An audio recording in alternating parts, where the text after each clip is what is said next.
আমরা দেখি যে বাংলাদেশের ক্রিকেট ইতিহাসে সবচেয়ে সেরা খেলোয়াড় সাকিব আল হাসান, এবং দেখি যে যেই ক্রিকেটার ইনজুরিতে যাক বা বিপদে পড়ুক সবার আগে কিন্তু সাকিবের খোঁজ খবর নেন। যে জায়গায় তিনি আসলে হিরো হওয়ার কথা, কেন বাংলাদেশের মানুষের কাছে তিনি বিলেন? কেন বাংলাদেশের মানুষ তাকে আসলে এইভাবে এই চোখে দেখেন? দেখুন, আসলে আমরা কি বলবো, আমরা এজ এ বাঙালি হিসেবে আমরা আসলে খুব সহজে মানুষকে অনেক আপন করে নিতে পারি, আবার খুব সহজে মানুষকে মাথা থেকে ফেলে দিতে পারি। তো আমার মনে হয় আমরা অনেক ইমোশন কাজ করে আমাদের যারা সমর্থকরা আছেন।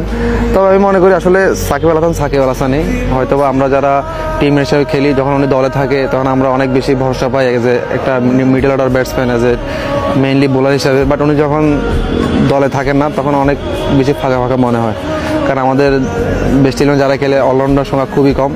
তো সেই ক্ষেত্রে আসলে ওনার বিকল্প কিছুই নেই। তো আমি মনে করি আসলে সাকিব আল হাসানকে নিয়ে সমালোচনা করা বা মানুষ ট্রোল করা, এটা আসলে কি বলবো, বোকামো ছাড়া আর কিছুই না। কারণ হয়তো একদিন উনি চলে যাবে, তখন হয়তো বা ফিল করবে। হ্যাঁ, মানুষ চলার পথে টুকটাক মিসআন্ডারস্ট্যান্ডিং হয়, বা এটা নিয়ে আসলে খুব বেশি ওনার পার্সোনাল অ্যাটাক করা বা করা, এটাই মনে করা উচিত না।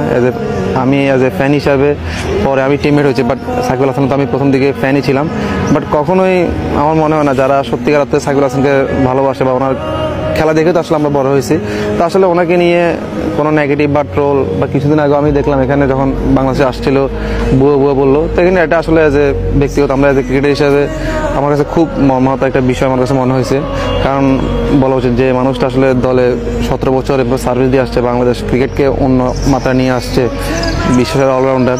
তো আসলে মানুষের ব্যক্তিগত কিছু ল্যাকিংস থাকতে পারে, বা মানুষ সবাইকে সবসময় খুশি রেখে চলতে পারবে না এই দুনিয়াতে। তো আসলে আমার মনে হয় এই জিনিসটা একটু বেশি হয়ে গেছে, যার প্রভাব আমি মনে করি হয়তো বিশ্বকাপে পড়ছে। কারণ আমি 2019 সালে যেরকম সাকিব আল হাসানকে একদম ড্রেসিং রুমে বসে দেখেছি যে পারফর্মার ছিল, হয়তোবা ওই জায়গা থেকে কিছুটা উনি হয়তোবা এবারে ওইরকমভাবে পারফর্ম করতে পারে না। তারপর দেখেন দল জয়ের পিছনে ওনার ভূমিকা ছিল গত ম্যাচে। তো আসলে সাকিব আল হাসানই আসলে এটা নিয়ে আসলে যারাই বলবে আমি মনে করি বোকামো ছাড়া কিছু না। সাকিব আল হাসানের সাথে আপনার খুব ভালো সম্পর্ক, এটা আমরা দেখেছি অতীতে, আপনার খোঁজ খবর নেন। এই যে ইনজুরি বা এই যে খারাপ সময় যাচ্ছে, এইটাতে ওনাকে কতটা পাশে পেয়েছে?